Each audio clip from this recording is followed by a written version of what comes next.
네, 오늘 월요일 줌집회를 시작합니다. 오늘은 이제 창세기 44장을 다룰 건데요. 그 44장을 2주간에 걸쳐서 이렇게 다루려고 해요. 그래서 오늘은 1절에서 한 15절 그쯤으로 이렇게 잡았습니다. 근데 이제 44장의 내용은 보면은 이제 요셉이 또다시 그 형제들을 또 시험하는 내용이에요. 그래서 이번에는 이제 그 베냐민의 그 자루에 자신이 늘 마시고 뭐 점치는 걸로 이렇게 사용했던 은잔을 이렇게 넣어둠으로 인해 가지고 이렇게 도둑질한 것처럼 이렇게 만들죠. 그러면 이제 이런 그 요셉이 한 의도가 있겠죠. 무엇을 이렇게 교훈하고 싶은 것인가? 아니면은 무엇을 이렇게 드러내고 싶어 하시는 건가 하는 것들을 이제 이렇게 오늘 내용의 어떤 중심 내용이라고 보여요. 그런데 오늘 이렇게 내용을 이렇게 보면, 어, 그렇게, 내용 전체로 보면, 그 형제들의 어떤 그 자신들의 어떤 선함을 이렇게 맹세로서 이렇게 행함으로 인해서 오히려 그 맹세가 사랑하는 그 막내 동생 베냐민을 이렇게 종으로 이렇게 남겨둬야 될 어떤 그런 그 형편에 놓이게 되죠. 이제 그렇게 되면 그 아버지 집에서 내려올 때 아버지에게 한 약속이 있는데 그 약속을 이행하지 못하는 것이 되죠. 그러니까 내려올 때는 두 가지였는데 하나는 이제 양식을 다시 이제 얻는 것이었고 다른 하나는 자신들이 정탐꾼이 아님을 그 베냐민을 데리고 가서 이렇게 증명하고 지금 현재 이제 옥에 갇혀 있는 시몬 형제를 이렇게 데리고 오는 것까지가 이제 사실 이번에 어떤 어, 외국으로 내려간 어떤 목적이죠. 그런데 이제 양식은 얻었지만 이제 그런 어떤 두 번째, 그러니까 형제들을 온전히 다 이렇게 데리고 아버지께 다시 올라오는 그 목적을 이루지 못하는 어떤 그런 환경에 놓이게 된 거죠. 그런 어떤 이야기의 어떤 줄거리입니다. 그래서 오늘 그 44장의 내용은 제가 이제 그 질문지는 저는 이제 이렇게 이런 것들을 생각해 보려고 이렇게 질문지를 이렇게 뽑았는데 제가 그때도 말씀드렸듯이 오늘 범위 정도의 어, 한 달락으로 보면은 뭐 1절에서 13절까지가 되겠네요. 그 13절까지에 담겨져 있는 내용에 한해서 이 내용을 보면서 이렇게 생각해 본 내용이나 우리가 한번 이렇게 살펴야 될 내용 이런 것들을 적어 주시면 함께 듣고 은혜를 나누도록 하겠습니다. 자, 시작을 합니다. 자, 우선은 왜 이런 시험을 계속해서 이렇게 요셉은 형제들을 이렇게 시험할까? 지금 요셉을 만난 그 형제들이 아직까지 자신들이 과거에 요셉에게 범했던 죄에 대해서 이렇게 온전히 돌이키고 회개했다라는 그런 증거는 없죠. 그래서 이제 실질적으로 이렇게 요셉이 이 그들이 범한 죄를 이렇게 드러내서 온전히 하나님의 어떤 용서를 받는 그런 것들로 이렇게 하기 위한 어떤 그런 모습이라고 보여요. 우선은 여기에 보면은 이제 음, 형제들에 의해서 죽을 뻔했던 그 요셉이 그리고 그런 요셉이었다라면 또 이 어떤 그 원잔을 통해 가지고 형제들이 어떤 맹세를 함으로 인해 가지고 베냐민이 이렇게 공경에 처하게 되는 어떤 그런 상황이에요. 그래서 이제 그런 것들을 보면서 이제 자신들이 과거에 에, 외국으로 팔았던 그 요셉에 대한 어떤 이런 것들을 이렇게 떠올리고 돌이키게 하기 위한 어떤 그런 전체적인 흐름이라고 보여요. 자, 자료의 양식에 이제 또다시 이제 그들이 그 양식값을 이렇게 다시 이렇게 요셉이 다시 그 자료에다 넣고 각자의 자료에다 넣고 베냐민 자료에만 언잔을 이렇게 넣는 걸로 이렇게 되어 있어요. 그래서 여전히 아직 그 요셉의 형제들은 하늘 양식을 거저 받고 거저 받은 것을 거저 이렇게 다른 사람에게 이렇게 분배해주는 어떤 그런 것이 자신들의 어떤 주어진 소명이라는 것에 대한 명확한 인식이었기 때문에 이렇게 두 번의 어떤 자료의 양식값을 이렇게 돌려줌으로 인해 가지고 이거에 대해서 좀 확정하고자 하는 어떤 그런 의도로 이렇게 가지고 있다라고 보여요. 그래서 이런 어떤 거저 받았으니 거저 주어야 한다라고 하는 이거에 대한 어떤 명확한 인식을 가지고 있는 자만이 하늘 양식을 받아서 자기 마음자루에 이렇게 꼭 알알이 이렇게 채운 다음에 그것을 이렇게 분배해 줄 수 있는 그런 자로 세움이 된다라는 것을 이제 이런 걸 통해서 우리가 알 수 있을 것 같아요. 그런데 이제 베냐민 자루에 이렇게 언잔을 이렇게 넣었는데 이 언잔은 거기에 소개된 걸로 보면 요셉이 예, 마시기도 하고 점을 치는 거라고 이렇게 이야기해요. 그런데 이제 왜 그러면 하필 언잔일까? 그럼 언잔과 대비되는 것이 있을 것 같아요. 그러면 이제 금잔이 있겠죠. 그러면 이제 요셉이 언잔이었다라면 바로는 이제 금잔이었을 것 같고, 그래서 그런 것은 항상 머리 되는 자는 이렇게 금잔을 이렇게 가지고 시혜를 이렇게 베푸는 자가 될 것이고, 언잔을 가진 자는 시혜를 이렇게 받은 자로서, 그래서 그런 걸 상징한다라고 이렇게 좀 보여져요. 그래서 이제 우리가 은은 항상 뭐 구속을 상징하는 거라고 하니까, 그래서 이렇게 그리스도의 어떤 구속을 상징하는, 그래서 잔이라고 하면은 그것을 이렇게 에, 뭔가 음, 항상 뭔가 마음에 품고 있는 어떤 그런 어떤 그 심령의 어떤 그런 그릇 같은 어떤 거기에다가 이렇게 담는 것 같은 그런 것을 좀 이렇게 생각이 떠올랐어요. 그래서 이제 원전이라는 것은 요셉은 지금까지 하나님의 어떤 보호 때문에 지금까지 그런 형제들의 어떤 불의가 오히려 선의로 이렇게 베풀어져서 지금은 애굽의 어떤 총리로서 이제는 형제들을 이렇게 보호하고 지키는 그런 자로서 이렇게 된 것에 대한 이런 은혜에 대한 어떤 감사 이런 것들을 늘 이렇게 잔을 이렇게 들고 마시고 했던 것 같아요.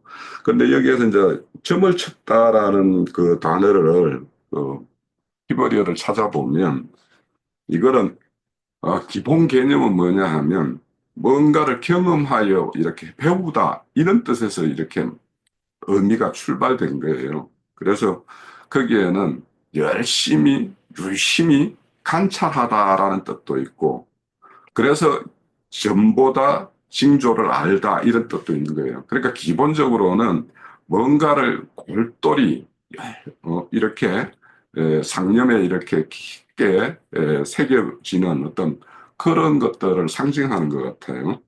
그래서 요셉은 그 언잔을 마시면서 늘 하나님께서 자신에게 베풀어 준 것들을 늘 생각을 했을 것 같고 또 그것 언잔을 들고서는 자신이 이렇게 하나님께서 이렇게 이런 자리까지 올린 데에는 나에게 주어진 어떤 책무 이런 것들에 대해서 늘 생각을 했던 것 같아요. 그래서 저는 여기에서 이제 점친다라고 하는 거는 우리가 사람들도 뭔가 골똘히 생각을 할 때는 손에 뭔가를 이렇게 쥐고 있으면 그것을 이렇게 무심결에 이렇게 저 같은 경우는 이제 볼펜 같은 걸 잘 돌립니다. 이렇게.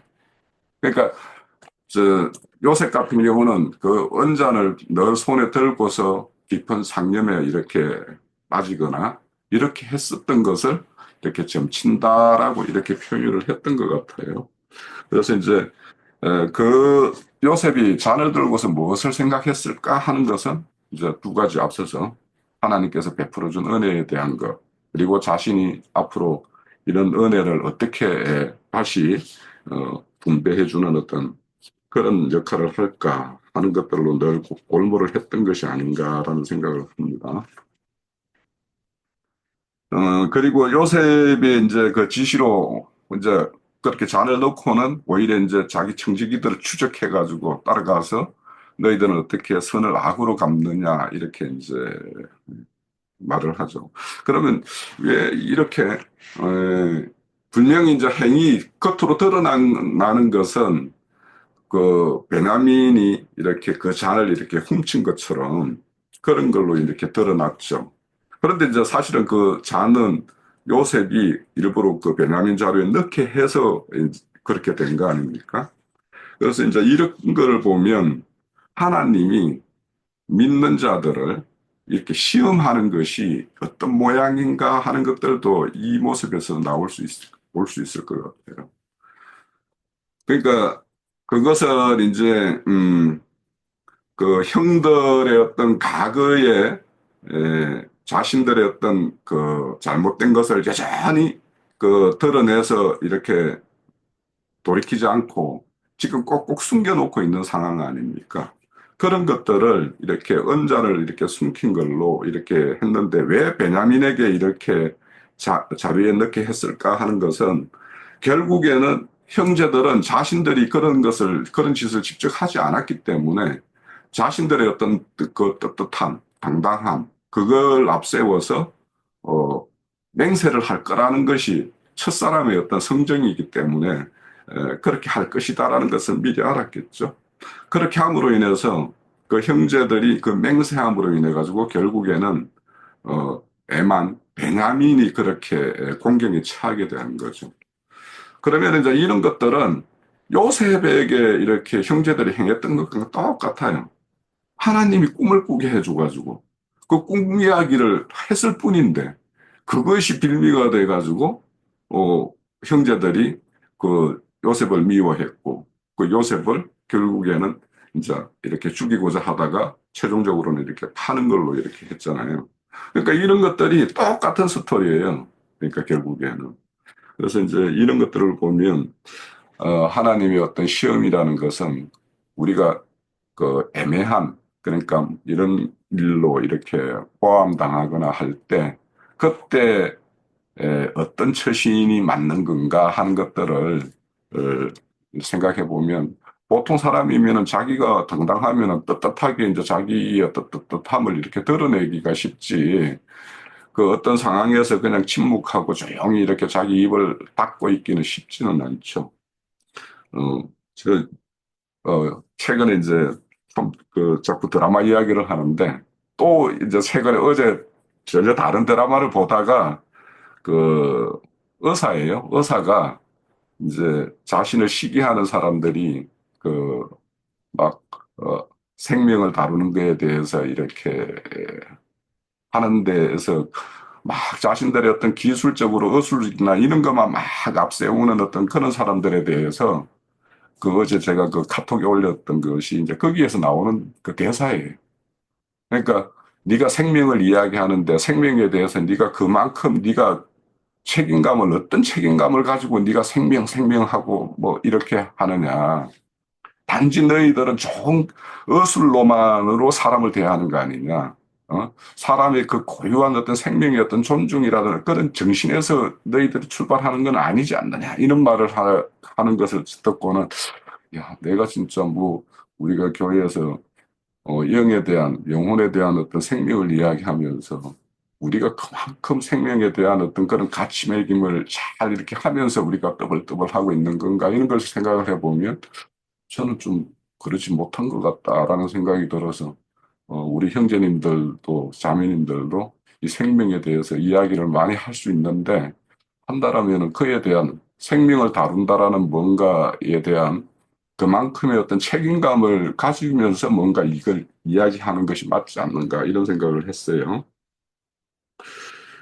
그래서 이제 여기에서도 이제 그 인간의 어떤 그런 맹세, 그러니까 자기 어떤 선의만 앞세워 가지고 맹세하는 거, 그 자체가 결국에는 이제 베냐민을 공경에 빠뜨리게 된 거죠. 그래서 그런 것들을 통해서 요셉에게 범했던 일이나 베냐민에게 범했던 어떤 일들, 이런 것들에 대해서 들추어내고자 하는 것이 이 목적인 것 같다는 거죠. 자, 그리고는 이제 그 베냐민 자루에 이제 은전이 이렇게 발견됐을 때 이제 옷을 찢는 행위를 이렇게 보여요. 이것을 보면은 결국에는 이제는 요셉이 저 형제들이 생각할 때 꼼짝없이 베냐민이 이제 이렇게 공경에 처하게 되는 어떤 그런 상황이 되었기 때문에 이제 이 자신들의 어떤 그런 어, 현재 당면한 상황을 이렇게 옷을 찢는 걸로 이렇게 드러나는데 이거는 옷을 찢는 것은 실질적으로는 야곱이 아들 요셉이 이렇게 짐승들에게 이렇게 찢겨 죽었다라는 소식을 들었을 때 야곱이 옷을 찢고 막 이렇게 했던 거죠. 그러니까 지금 보면 형제들이 행한 어떤 그 일 때문에 아버지의 어떤 극한 슬픔, 그것과 지금 자신들이 맹세함으로 인해 가지고 베냐민이 이렇게 공경에 처하게 된 것에 따라서 자기들이 이렇게 아주 그 슬픔에 당길 수밖에 없는 이런 상황, 이걸 딱 두 개를 이렇게 오버랩 시켜가지고 자신들이 과거에 요셉에게 행했던 그것들에 대한 어떤 그 신경을 이렇게 다시 새기게끔 해주는 것이 이렇게 형제들을 술잔을 통해 가지고 이렇게 시험하는 목적인 걸로 이제 드러나고 있습니다.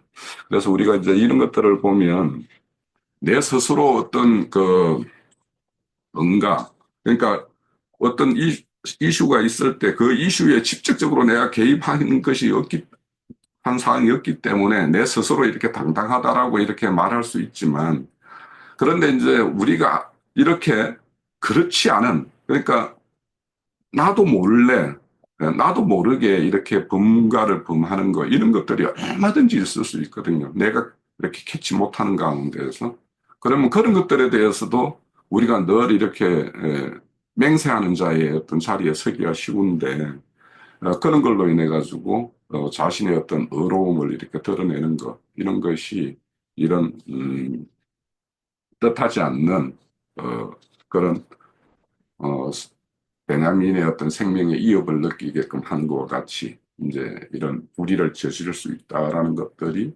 오늘 우리 그 44장 1절에서 13절까지의 어떤 주제로 보면 되지 않을까 그렇게 생각을 합니다. 그 요셉의 자루에 들어있는 은잔에 대해서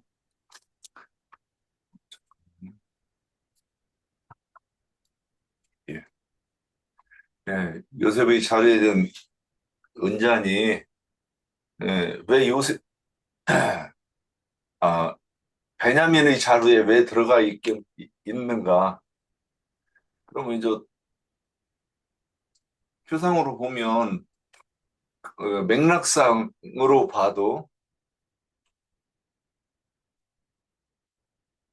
예, 맥락상으로 봐도 요셉이 베냐민을 잡으려고 그랬구나. 얼마든지 생각할 수 있을 것 같아요.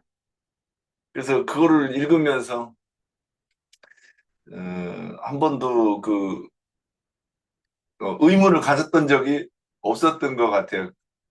금기름 붙는 지 오기 전까지는. 그런데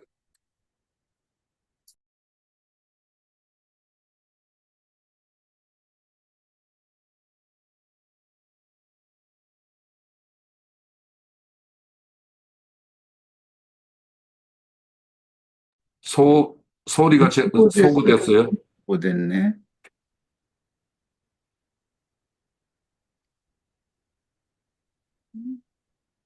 글쎄 음소거 해제 안 했나 아직. 소거됐어요.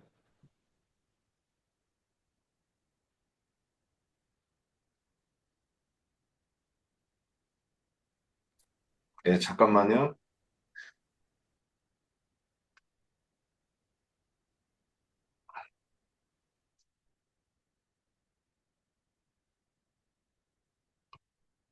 하나 나갔어야 되는데. 예. 이제 집에 들어오면서 홍영재님 이렇게 말씀하시는 거 들으면서 이렇게 이제 혼자 이렇게 저기 하는데 어, 이런 영감이 오는 것 같아가지고 한번 말씀드려보고 분별을 좀 받으면 좋겠네요. 어, 그 베냐민의 자루를 넣었을 때 그냥 베냐민을 잡아놓고 형제들만 올려보낼 때는 이유가 있겠다 이런 생각이 들었어요. 그래서 성경이 하나님의 그 경륜에 대해서 끊임없이 되풀이해서 우리에게 말씀하시고 또 말씀하시는 거로 저는 이렇게 이해가 되는 이 관점에서 이거를 보면 오늘 이 말씀을 할 때 저기가 생각났어요. 여호수아서에서 이 강변 2편에서 그 두 지파 반이 기업을 얻어가지고 이제 그 이스라엘 백성 앞에서 모든 백성 앞에서 선두에 서가지고 선봉이 되어가지고 그 전쟁을 치르고 돌아가는 그 장면이 딱 이렇게 오버랩이 돼서 이게 맞나 싶습니다. 그런데 베냐민은 그 형제들은 먼저 예수님을 만나고 나서 이제 그 아버지 집으로 올라갔다가 다시 와도 또 다시 먼저 가야 되는 그 그림으로 저는 이해가 됐어요. 그리고 요셉은 그 돌아가는 것이 그 은잔을 집어넣어서 도둑으로 몰려가지고 지금 이렇게 그 요셉은 남아야 되는데 그것이 형제들은 그 강 건너 동편으로 그 돌아가는 그 그림으로 보이고 요셉은 이제 그 교회 시대에 주님과 함께 성령과 함께 그 사역하는 그 모습으로 이렇게 그려졌습니다. 예, 여기까지입니다. 음, 그 베냐민이 요셉의 은잔을 훔쳐가는 걸로 그렇게 설정이 된 거는 먼 훗날 내가 그 중학생 때 읽었던 그 프랑스 소설 탐정 소설 그 레미제라블 장발장이 은초 때 훔쳐서 그 사건 때문에 이제 계속 인생 그 오랜 기간 동안을 그 곤욕을 치르는 이제 그런 것이 이렇게 나는 오버랩이 됐어요. 벌써 그게 뭐 중학생 때 15살 때인가 읽었던 것 같으니까는 뭐 벌써 한 63년 돼 버렸네. 참, 참 오래전에 그 애들 때 읽었던 소설인데도 그, 그것이 이게 머릿속에 아직 남아서 꽤 톡 떠오르네요. 에, 오늘 말씀을 이렇게 전체적인 배경으로 본다면 천연적인 사람의 인간적인 의의는 하나님 앞에서 불의가 되어져 가지고 형제들의 죄짐을 베냐민이 대신 지게 되는 그런 과정을 기록을 한 내용이에요. 말하고자 하는 의도는 그런데 그 유다의 그 중보가 어떤 효능이 있는가로 이제 앞으로는 그 말씀이 이어지죠. 그때 당시 유다와 그 형제들이 자신들의 자루에 곡식 자루에 돈이 그대로 들어있고 또 사랑하는 그 막둥이 베냐민의 자루에 요셉이 그렇게 애지중지하고 늘 사용한다는 은장이 거기에 들어있었으리라고는 꿈에도 생각을 하지 않았겠죠. 그러니까 또 자신들은 그런 짓을 하는 사람들이 아니니까 자신 있게 저 자루 다 풀어가지고 한번 다 쏟아보겠다고 말이에요. 이거 자신하고 했는데 웬걸 생각지 않게 그 막내 그 동생의 자루에서 애굽 총리의 그 은잔이 발각이 되어져 가지고 이제 이게 참 우리들에게 주는 메시지가 참 많다고 생각해요. 사람이 옳다 하는 것은 그 형제들로 봐서는 나중에 이 정황을 사실대로 다 알게 된다면 억울하죠. 그렇지만 이게 하나님께서 하신 일이잖아요. 그래서 천연적인 인간으로서 너무 당당하고 옳고 나는 그런 사람이 아니니까 그 뭐 당연한 걸로 알고서 이렇게 했는데 예기치 않은 어떤 도적으로 몰리게 되는 그 예기치 않은 사건이 생긴 거잖아요. 그런 건 인생사에서도 있을 수가 있죠. 그런데 그때 나를 도적으로 보는 사람 앞에서 맞습니다.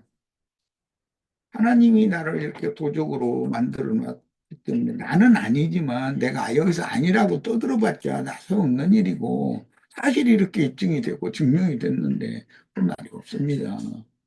그리고 그것을 수용하고 그 사태를 받아들인다라는 것이 과연 이게 무엇을 의미하는 말일까? 예수님이 무슨 죄가 있어서 대신 죄를 뒤집어 써야 되는 건 아니잖아요. 우리들의 그 범죄를 예수님은 아무 죄도 없는데도 십자가에 이렇게 형을 선고를 내릴 때 이것이 하나님께서 나를 세상에 보낸 하나님의 의다. 이것에 순종할 때 하나님의 의가 이루어진다. 인간이 의로운 것은 다 소용없다. 이제 이 얘기인데 이게 복음의 이제 핵심인데 우리라면은 과연 그렇게 하겠는가? 우리 형제 자매님들 중에 어떤 굉장한 어떤 형제 자매님들이 혹시 말도 같지 않은 누명을 쓰게 됐을 때 그런데 변명의 여지가 없이 경찰관이나 이런 사람들 앞에서 내가 범인인 것으로 모든 것이 나와는 아무 상관이 없는데도 모든 게 엮여져 가지고 그렇게 딱 드러났어. 그러면 경찰관 앞에서 나 같으면 팔팔 뛰지. 이게 세상에 이게 나 웬일인지 모르겠다고 이래가면서 나 억울해 죽는다고 막 난리 아닐 거. 나는 그럴 것 같아요. 당연히. 그런데 그런 데서 입 딱 다물고 이것이 하나님께서 하시는 일이구나. 그렇다면 이걸 통해서 하나님께서 나에게 뭘 지금 말씀하고자 하는 것일까? 이걸 생각해 볼 수 있는 사람이라면 구속받은 은혜가 확실한 사람이고, 어떤 상황에 대해서 자꾸 변명하고자 하고, 한마디라도 더해서 설명하고자 하고, 그것이 아닌 연유에 대해서, 그렇지 않다는 거에 대해서. 나 지금 뭔가 지금 나도 모르게 뭔가 지금 내가 이렇게 억울하게 몰렸다, 누명 쓰고 있다. 이걸 한마디라도 더 하고 싶은 것이 사람이잖아요. 그럼 그게 천연적인 사람이라는 거예요. 이 사람은 하나님이 하시는 행사에 대해서 강압적으로 굴복하고 뭐 순종은 고사치고 억지로라도 복종을 할 수밖에 없게 된다라고 하는 거. 예수를 믿는 근거, 이 이야기인데 이것은 우리 형제 자매님들이 삶 가운데에서 그러니까 교리적으로 예수님이 내 죄를 무죄하신 분이 대신 지셨다 이런 걸 너무나 많이 듣다 보니까 그 자체를 교리적으로 지식적으로 아는 것이 내가 구속받았다고 이렇게 믿어버릴 수도 있다는 거예요. 이런 일을 한번 실제로 당해보면 아, 나는 억울함에 대해서 한마디라도 더 변증하고 내가 얼마나 억울한 사정에 지금 처해 있는지에 대해서 할 말이 경찰 관서에서는 당신 말 쓸데없는 소리 그만하고 여기다 도장이나 찍으세요. 자기네들 멋대로 이게 조서품해 놓고 만약에 그래 놓고 나서 여기 도장이나 찍으세요. 당신 다 읽어봤다고 나 다 읽어봤다고 거기서 시인하는 그 사인하세요. 그렇게 하면 나중에 못 온다고 나는 이런 일이 없는데 이게 웬일이냐고 나는 이렇게 나올 사람인데 우리 지체들은 뭐 복음을 깨달은 분이니까 알았습니다.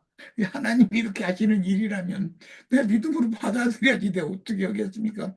네, 알겠습니다. 우사님 순순히 잘해 주실 분이 좀 많이 나오시기를 바라는데 나 같으면 난 차라리 이 자리에 나 죽이세요.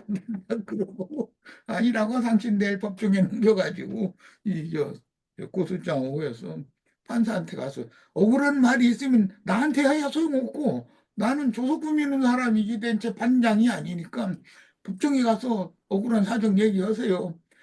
그러면 그 자리에서 얼굴 하얘져 가지고 나자빠져 버리지 나 같으면 못 견뎌낼 것 같아요. 복음을 얘기하느라 얘기하는 거예요. 물론 판사 앞에 가면 이제 성경대로 하자면 조속 꾸밀 때 그 사람이 거기서 그렇게 발버둥을 쳐야 소용이 없는 것이거든요. 경찰은 현행범이잖아요. 물품이 딱 나왔는데 그 근거를 가지고서 조서를 꾸미는데 내가 거기서 나하고는 상관없는 일이라고 한다 해서 그게 해결될 일이 아니잖아요. 경찰 앞에서는 허나 마나 소용없는 소리지. 차라리 재판장이신 주님 앞에 날 빨리 보내세요. 여기서 당신들 하고 싶은 대로 다 조서하고 여기서 내가 반항을 해봐야 다 소용없는 일이고 음, 공의로 판단하실 재판장 앞에 나를 빨리 세워달라고 거기 가서 억울한 사정 내가 재판장한테 호소해보고 거기서도 재판장도 사리가 이렇지 않냐, 율법대로 보자면 이렇지 않냐, 이게 이렇게 모든 게 드러났는데, 너 여기까지 와서, 판사에 내 앞에까지 와서 날 속이려고 그래, 이렇게 하면, 그러시냐고. 그러면 다만, 지혜로운 재판장이시고, 모든 걸 잘 아시는 지식을 갖춘 재판장이시니까, 처결해 주시는 대로 난 받을 수밖에 없다고. 이렇게 말하는 사람은 무죄 석방을 받는다는 게 복음이거든요. 그래서 성경을 읽어보면 다윗이나 다른 이제 모든 그 선지자들이 기도를 할 때 하나님 앞에 어떤 죄과가 들통이 나는 걸 이제 이런 경우가 많죠. 그런 경우는 주께서 선히 여기시는 대로 행하시옵소서. 이렇게 대답을 해요. 이렇습니다. 저렇습니다. 나는 억울합니다. 나는 그렇지 않은데 이게 뭐가 지금 이 조서 내용이 잘못됐습니다. 이런 얘기를 안 해요.